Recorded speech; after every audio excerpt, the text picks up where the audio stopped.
Thank you for joining us today. My name is Denise Dubois, and this is a special segment of the Citizen of East Alabama. Today we have Mr. Kenneth Funderburk with us. We're very excited. We're going to talk to him about a new book that he has just written. But first of all, thank you for being with us today. Well, it's my pleasure. Good to be with you again. So tell us a little bit about yourself. Well, I'm from Phoenix City. Grew up here all my life, along with my wife, who was Judy Barbie. Used to be, he was the mayor when the city got the All-Star, All-American rating. Yes. So anyway, went to school at Central. Went to, at that time it was Howard College, it's now Sanford. And there I majored in, well, I had several majors, but I ended up majoring in sociology and minoring in art and music. And of course I painted and I sang with the a cappella choir, and we had our own quartet that we used to sing around Birmingham. Then, since I didn't have a job when I graduated, I went to Mississippi State and worked on my master's degree in sociology. At that time, I did not finish the thesis because a professor I worked with didn't do anything. So I left and came back here, and I was, for 6 months, the assistant administrator at Cobb. Then I went into the medical corps because I had to go to service then, and served that time and got out and went to Armoring Company. And I ended up in law school because I got a job with Pfizer, and I had to travel too long for my wife. So law school wasn't a first choice for you? No, actually I applied for architectural school and law school. Okay. It was going to take me a year longer to be an architect, so I became a lawyer. You know, you would think that would be the other way around. I guess not. Well, architecture is, it's not necessarily an artistic venture. So while I like to paint, I don't like to paint buildings. Yes. So I went on to law school, and I was happy I did, and came back here. So I've practiced here since May of actually since around January 1965. So you've been an attorney for how long here? 52 years. And you love it? Yep. That's wonderful. I love to see people who have professions that they can stay in for a very long time like that, because you get so much knowledge and you have so much experience. So you have some pretty good stories to tell. Do you have any good stories to tell about being an attorney in Phoenix City for more than 50 years? Many more than I can put in the book. In fact, while I put some in there, the better ones, the main one probably, I wouldn't write that until the rest of the people die. Yes, sir. It's probably a good idea. Don't want to talk too much about the living. Yes, sir. But yeah, and then I was a choir director for 35 years. Now, where were you directing choir? Well, Birmingham. I started directing when I was 19. Okay. In Birmingham with the professors. They took me around to sing with them. And so I started directing in Birmingham, Tuscaloosa, all over Phoenix City and part of Columbus. And what drew you to singing and being in choir and directing? Well, I've been singing since I was 7 or 8. Really? What kind of music do you sing? Well, mostly semi-classical and operetta and some opera. Now, at this age, I don't do the opera stuff. Wow. So I still sing solos, but usually the old guy songs. Yes, sir. So you have a very artistic background. Mm-hmm. So tell us a little bit about that. You have sang, and you talked about painting a little bit and drawing. So tell us a little bit about that. Well, I've been painting since I was 13. I've been drawing since I can remember. But I started painting because I carved a really nice carving on one of the school desks. At the end of the year, Mr. Hare made me clean it and sand the desk down, and I decided I better paint where I can save what I do. Now, what was it that you carved into the desk? Well, it was a real nice modern design. I bet it was. Okay. He watched me all year, and at the end of the year, I had to sand it down and take care of it, so I decided to paint so I could save what I... So what kind of things do you paint now? Actually, I use mostly acrylics now, but I paint pretty much everything. Okay. I do portraits. I started out portrait painting when I was a kid. So I still do portraits. I do animals, landscapes, seascapes, boats, whatever comes to my mind. What do you think is your favorite? It depends on, it changes. When I start painting, it takes over. So I don't know. Sea scenes Okay. of one sort or another, like you- the one on the back of the book here. Yes, sir. Have you spent a lot of time on the beach or on lakes or rivers to kind of get that inspiration? Well, we had a sailboat, myself and Robert Whitten had a sailboat, and during the summer, for about 30 to 40 days, we sailed all over the Caribbean. So we covered everything hit all the Caribbean islands, That's wonderful. and most of, Mosquito Coast on the east side of Mexico, Yucatan. And some of the scenes in this book a lot of the scenes in the book come from that. Well, so let's talk a little bit about your book. This is not the first book that you've written, so let's talk a little bit about the first one that you wrote. All right, well, I got started because I put together my memoirs of my sailing experience, and I had all the paintings it really was going to be a book about paintings I did on the trip. So that got to be too complicated and too expensive, and one of the editors suggested I take some of my stories and put them in a novel, which I'd never thought about.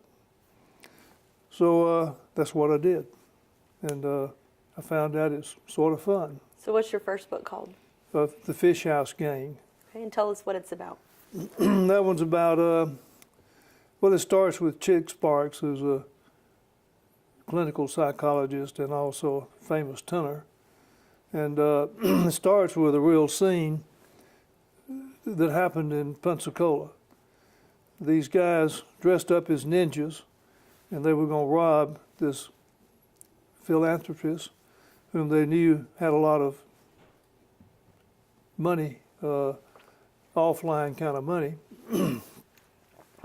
So they practiced as a ninja and got it all down, thought they had it organized, and they broke in his house. He had like 14 disabled children in the house as a foster parent.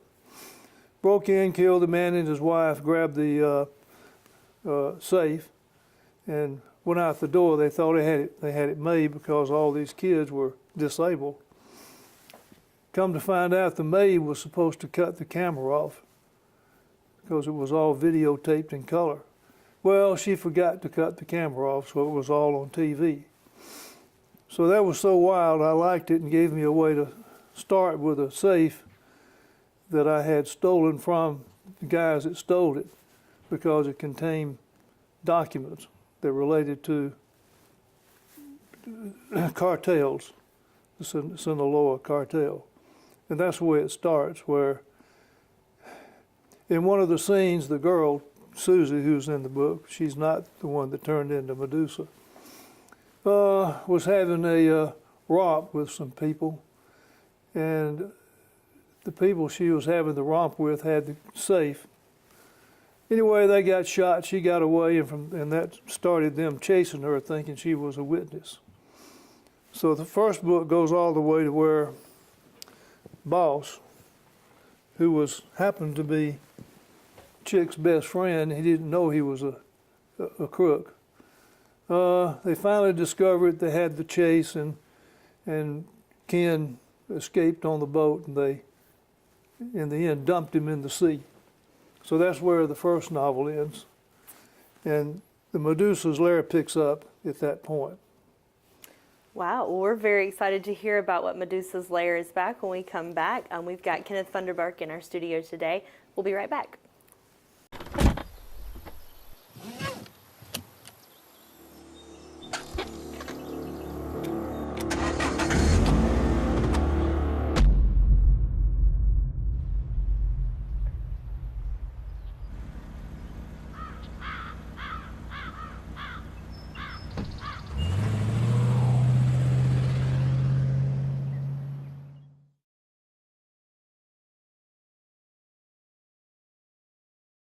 We're back. My name is Denise Dubois, and we're here with Kenneth Funderburk, who is a local attorney who's also an author and who has published his second book. You are going to tell us about the second book. It's called Medusas Lair. So if you want to finish telling us about the first one and where the second one picks up. The second one, of course, you see from the painting here, this is Medusa, my version. Your version of very nice. And in a way, you get some feel. On the back of the book is what I call the good person. Okay. And on the front, of course, is the bad person. Now, the way it starts, we start with the reader knows that Ken, our boss, is killed. But the family doesn't, and Chick doesn't. In other words, the people in the story don't know because he just disappeared. And some of this is based on some local people. You know, you have the Gill story, not the car dealer, but the guy who disappeared in Florida. Okay. And had all kinds of real estate here. He disappeared, and there's various opinions on whether he's living or not. Now, when did he disappear? I don't think I'm familiar with all of that. Probably 5 years ago, Okay. maybe 6. Okay. And some of the a lot of this is about money laundering, technical money laundering, which is what they did. So some of the money laundering issues come from the way it was handled by Gill and his people. So anyway, it starts off with essentially Ken's family called him Chick, and they hire him to find out what happened to Ken, which of course he was going to do anyway. So he goes to Tennessee and talks to the family, including the girl who turns out to be Medusa, who happens to be the sister of Ken. Cutting to the end, so to speak, she thinks she's the one that taught him all the stuff that he knew and all the rules he applied in setting up the money laundering. So what was going on was an enterprise, criminal enterprise between the bankers in Boston and the cartel, you know, El Chapo. So the enterprise in Boston, the bankers, the president of a big bank, and a couple of his associates were actually the three people that handled the money laundering for the cartel, Sinaloa cartel run by El Chapo. And of course, that gets pretty complicated. But they set all this up, and then you get into that story, and what happens is the story starts with Ken singing the Messiah at Columbus College with the choral union and the Auburn Chancellor Choir and the LaGrange choral union with El Gabo, the director. So he sings the tenor solos, which comes into play at the end of the book. So they're driving home to Pensacola, and he tells Susie that he has a premonition. They cause enough problem during the other book, so to speak, that the gang would still be after him, and of course, that turns out to be the case. So it picks up with a fight between the two cartels coming out of Veracruz, Mexico, during a storm, and you have the captain and all, and essentially they've invaded the territory of another cartel, and so they try to destroy the ship, and the good crowd, not the good crowd, but El Chapo's crowd wins.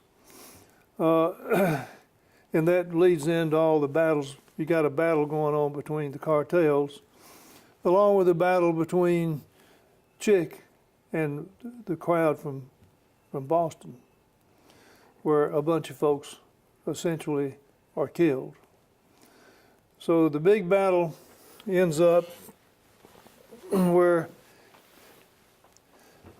he follows the crowd to Mexico, to Tulum, where they have a place. They have a meeting in Belize every year. So he follows them.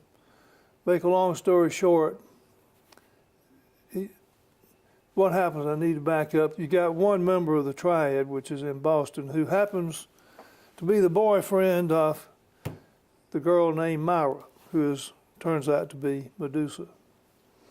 So, and they have a child that no one knows about, so they visit him every year, and that's where he follows them. At the same time, there's the other cartel finds out about this meeting, and they design their plans to destroy El Chapo and his cartel at this meeting. In the meantime, El Chapo's Sinaloa, they kill the captain that killed Ken. They kill all their witnesses. And they have a ship where they meet that they've designed that goes to Lake Isabel, which is between Guatemala and Honduras. So while they're there, they manage to kill the old captain, they insert a new captain. And then Chick and one of his friends follows them there. Make a long story short, while the men are there killing the captain and all, they get the order to go after Chick, which they do, and so we have a fight there in Lake Isabel where Chick wins. At that point, they realize that, somebody is feeding information to the cartel, and they send one of their agents up to Tennessee, Memphis, to check out the family. And that's when they discover that Myra is the one passing this information on. Now, that all comes together when they're on this ship off Belize, having their meeting. At the same time, Chick is flown down there because he's following the one guy, her boyfriend. And while all this is going on, long story short, he manages to kill Larry. Chick does. At the same time, the other cartel plants explosives on the ship. And because the cartel, they don't land, they land their members every half hour. They don't have them there at the same time. So they blow the ship up, and of course that kills all the Boston triad and only one of the Sinaloa gang. So it continues, and it sort of comes to a climax when Chick sees Myra. She's over on the island. Of course, she's pretending to have no knowledge of any of it. And his problem is, am I going to call her mother, who happens to be a doctor, and her father's a doctor, and her brother's a doctor? And Chick thought this was a wonderful family until at this point. He realizes that he's not going to tell the mother about Ken. He's just going to say, we didn't find him, and he's certainly not going to tell Myra's mother that she's the evil one in the family. So it ends with in the climax where she essentially descends into a true demon and morphs into Medusa. Now, do you see another book coming from this one? Yeah. Now, what will this one entail? It'll be a continuation. I got Myra flying to Medusa, flying to Buenos Aires, where she's going to meet the new leader, since El Chapo's in jail in the United States. So she's going down there to sell her goods to the new leader and become the banker, so to speak. Now, at the same time, you got Chick and Susie on the sailboat, slow boat to China, except they're not going to China. They're coming back to Fort Lauderdale. And they have discussions and so forth, and that's where we tie in the philosophical base of the book, which is all this is simply good versus evil. And they discuss, the universe and all this, and they talk about Handel and how smart he was. And of course, Chick says, the first song which the tenor aria sings is "Comfort ye my people." So then it's followed by "Every valley would be made high, and every mountain low, which is destruction. And then followed by the base aria, refining fire, which again is a story of creation, Right. which all life comes through destruction. So let me ask you this. There are a lot of details in this book, Yeah. a lot of things that I have to ask. Do they come from, the inspiration come from cases that you've seen locally since you've been an attorney here for 50 years? Well, all the scenes, the Belize and Lake Isabel and the islands off Belize and Tulum and all those are places I've been and things I've seen. Very nice. The boat, I actually designed the boat that they used to get into Lake Isabel. So the places are places I've been. How long did it take you to write this book? A year. How long before we can see your third book? I don't know. I gotta finish out the scene, which is really will be based on what actually is going on with money laundering throughout the world. So where can we purchase this? You can buy this at go online. Okay. Any book seller online has this book. Barnes and Noble, Amazon, iBooks. Wonderful. They all and some foreign countries actually pick it up. Well, very nice. Well, we're very excited to see what is in store for us with Kenneth Funderburk's second novel. We look forward to the third one coming out too. Thank you for watching with us. This was a special section of The Citizen of East Alabama.